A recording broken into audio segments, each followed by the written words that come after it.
nature ñoom noonu lañ leen xamee mais loolu boo ko waxee mais da ngeen ciy taxal seen bopp yàgg nga ak Ablaye Wade ak partem Macky Sall naka noonu ndax loolu du tiital askan wi ci ñi nga xam ne dañu wax ni Macky Wade beast la yow yaa ma wax de.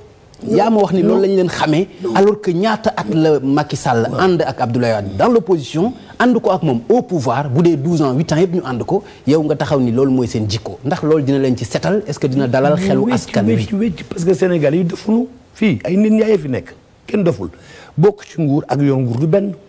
On est dans un régime de nature politique précise. On est dans un régime présidentiel où ndogal bi ci président de la République personne d'autre yoroon ndogal.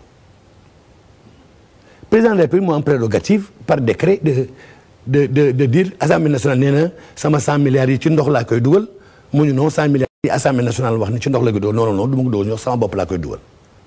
kooku président de la République moo am boobu prérogative malgré le vote par l'Assemblée nationale.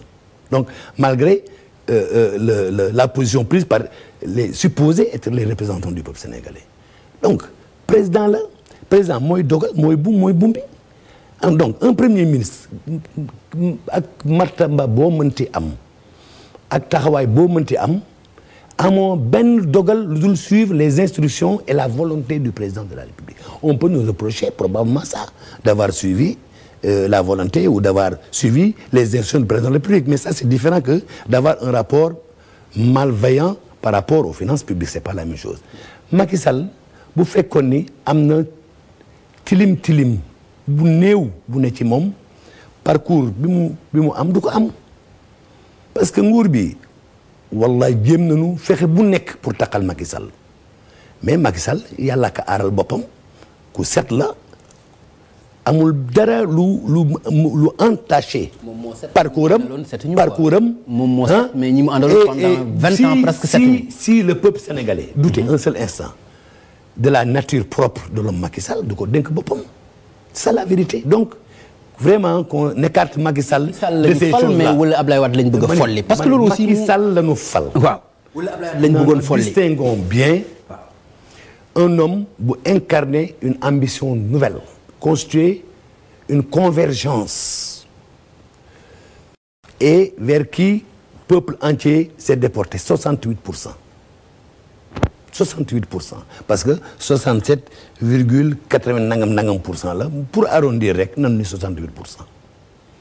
Dans l'histoire politique du Sénégal c'est un fait inédit 57% la woon Wade en 2007 au second tour après 7 ans de magistère 52% la woon en 2000 bu ñu fàtte loolu mukk 68% en faveur d'un homme qui aura fait irruption sur la scène politique de façon indépendante autonome en 2008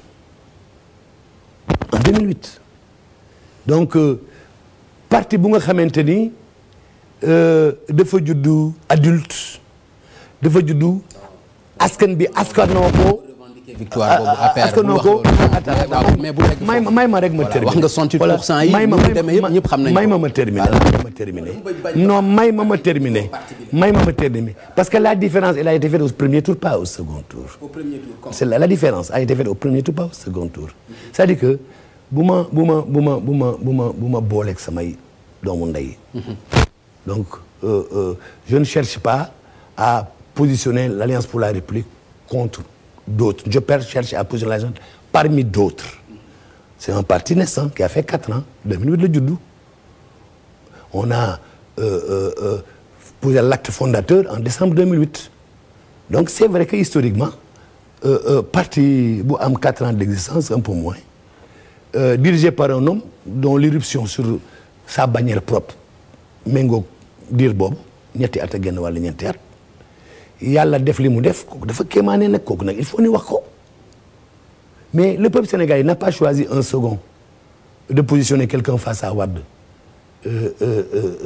non c'est Macky Sall qui l'a choisi donc c'est une donnée elle est incontournable mun na ci dara c'est ça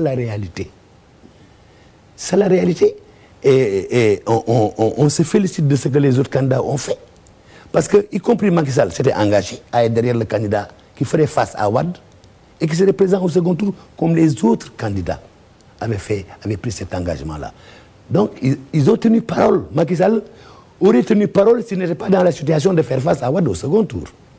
Mais le peuple sénégalais moo déterminé wu par rapport à cette situation-là.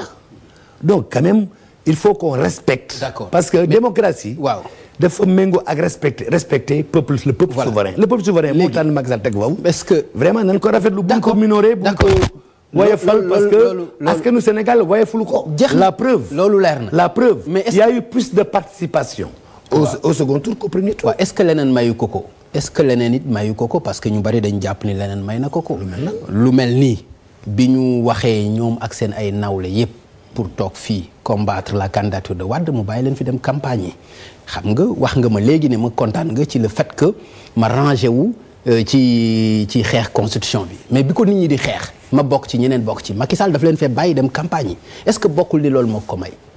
xam nga nanu distinguer xeex ak localisation géographique d'un combat mais pourquoi il est impossible de porter le même combat que des amis portent à Dakar de le porter au Fouta de le porter au Bundu hein de le porter dans le Saloum dans le Sine dans toutes les autres localités du Sénégal. Pourquoi il est impossible mais non de porter le même combat contre l'inconstitutionnalité de la candidature Wade. Pourquoi ce combat-là qu'il n'y a qu'à Dakar qu'on doit le mener? Le Sénégal c'est pas Dakar. Macky Sall ne s'est pas soustrait à ce combat. Il l'a élargi, il l'a généralisé.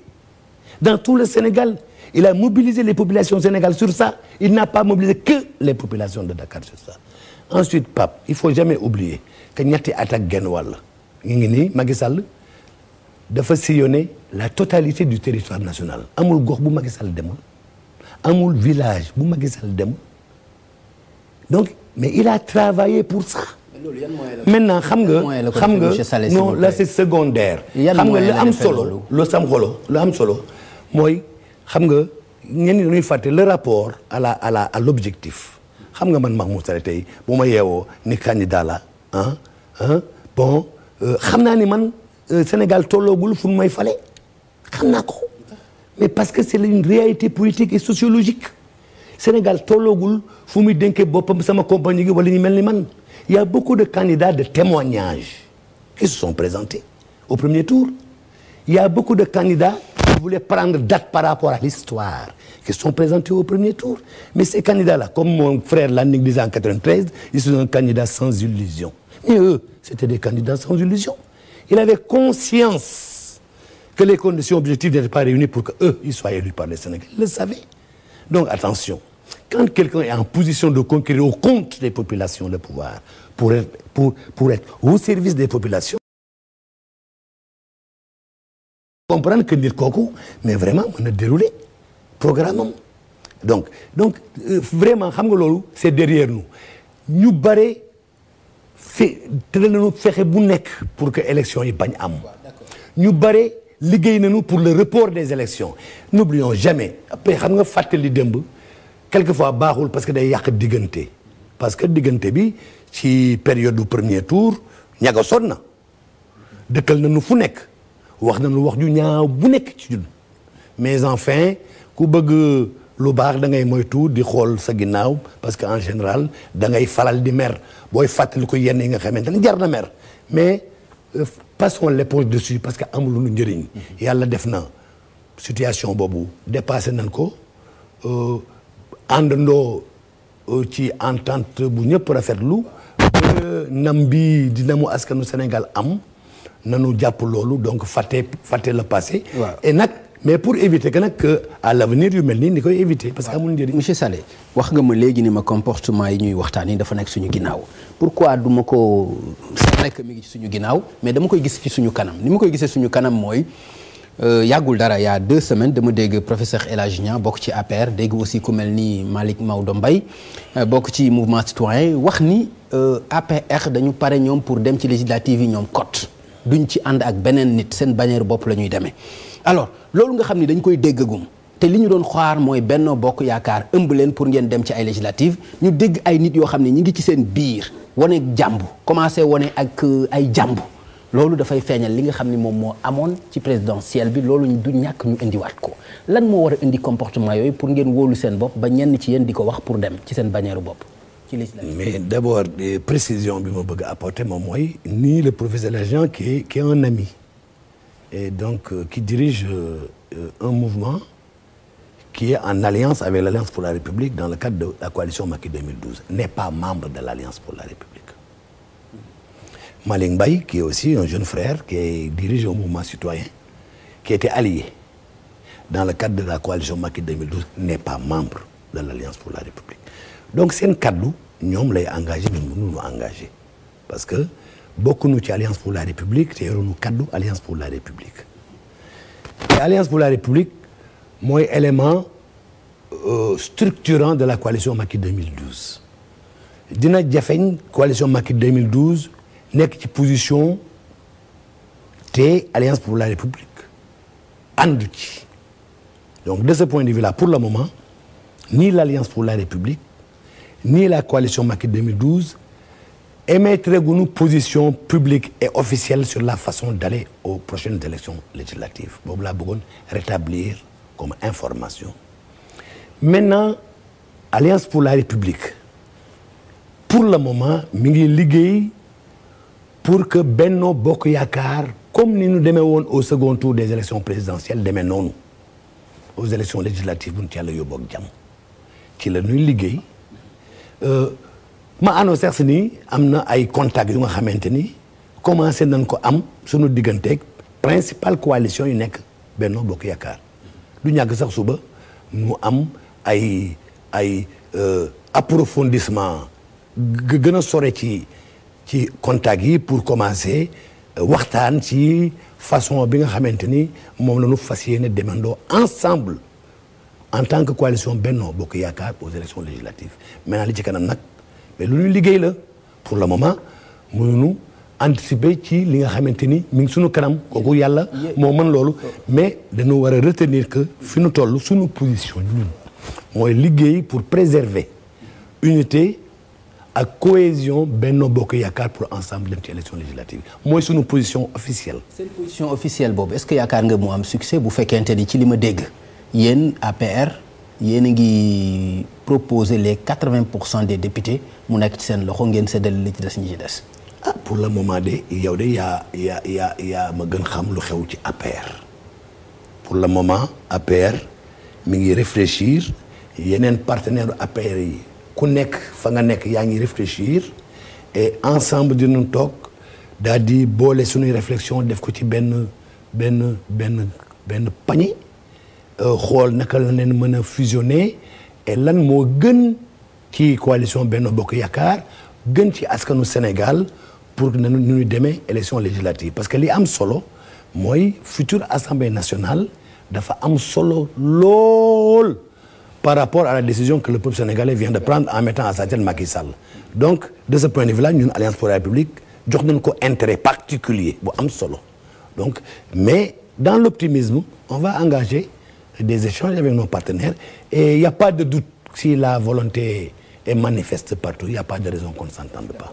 ñu ñëw ci les 25 ministres comme promis kii di Macky Sall ni mu ko waxee noonu la ko defee li mu ci jublu wax nga ko moom mooy wàññi bu baax train de vie de l'État loolu bu ñu ko waxee suñu xel day dem ci Sénat bi nga xam ni moom moo fi nekk li ngeen doon wax ñëpp doon ko wax moom mooy yàq xaalis la te yow dégg naa la nga xam leen ni Sénat bi du yàq xaalis dafa bokk ci institution yi war a nekk ci biir réew mi fi lañ ko war a bàyyi ndax loolu du mënuñu ko jàppee ay wax yu wute ci bu fekkee dañu bëgg rek ñoŋal alalu réew. waaw mais xam nga problème bi moom mooy tey fi Sénat bi wala tas Sénat bi c'est vrai que am na alalu réew bi bu nga xamante ni moom la ñu affecté fonctionnement du Sénat c'est vrai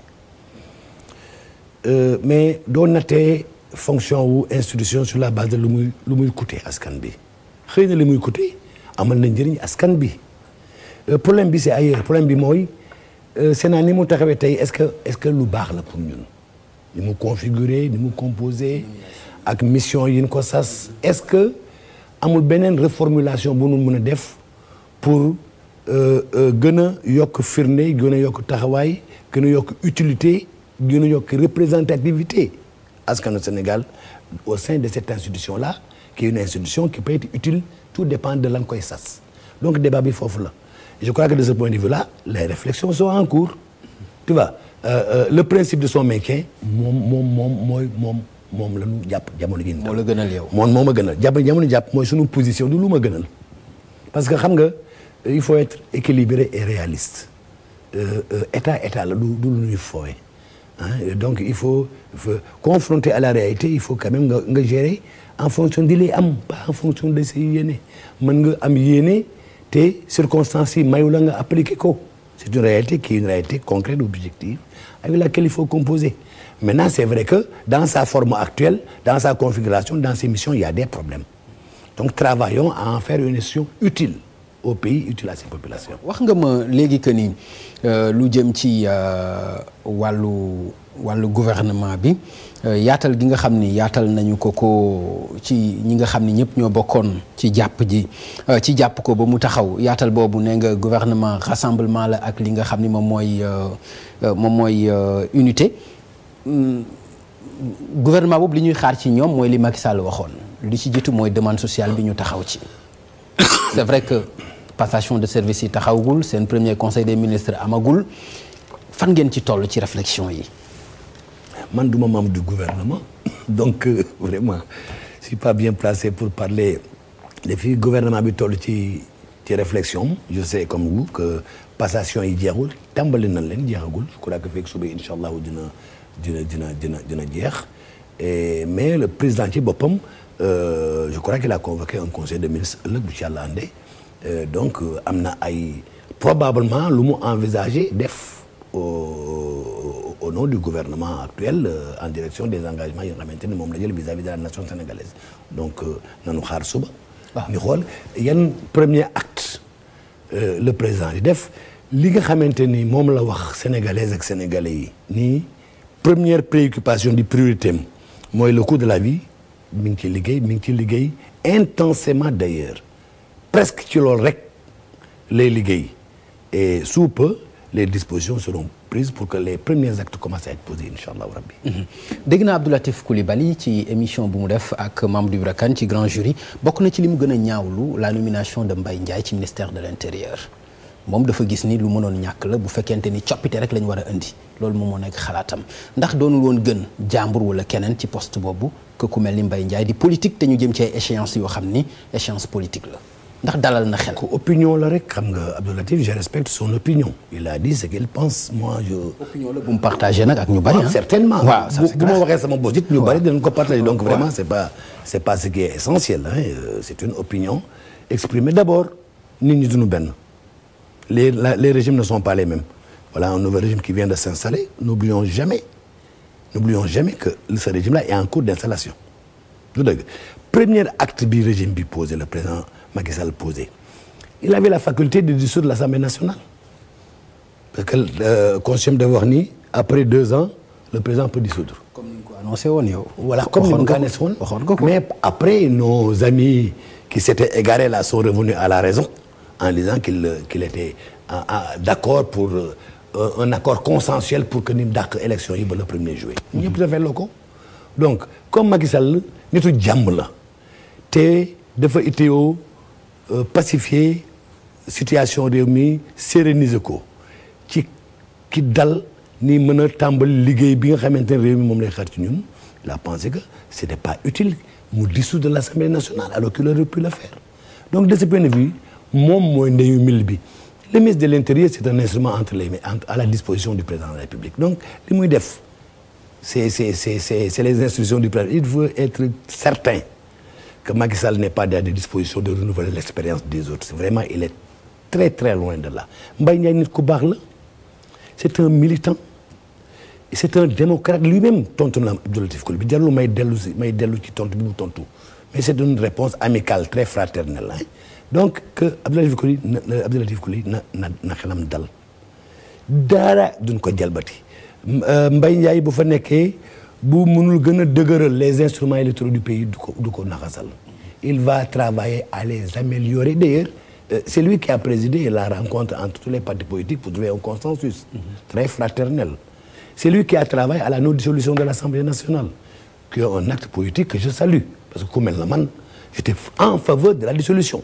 moi man c'est clair et net parce que man loolu laa yaakaaroon ne moo gën ci askan bi, mais enfin le président a pensé que c'est une autre direction qu'il devait prendre, et comme moom mooy ndeyu mbir léegi bon on l'accompagne dans ses choix, et un choix d'ailleurs que je respecte. Donc de ce point de vue là mon frère Abdou Latif Coulibaly na rassuré na xelam dal benn jalkati du jógee ñun contre les modalités d'organisation d'élections transparentes, libres et démocratiques dans ce pays. wax nga ma léegi maître Doudou Ndoye na xelam dal ci déclaration de patrimoine bi, wax nga ma Abdou Latif Coulibaly aussi na xelam dal ci Mbaye Ndiaye. askan wi ñoom ndax seen xel dina dal ci ñu càmbar alalu réew mi.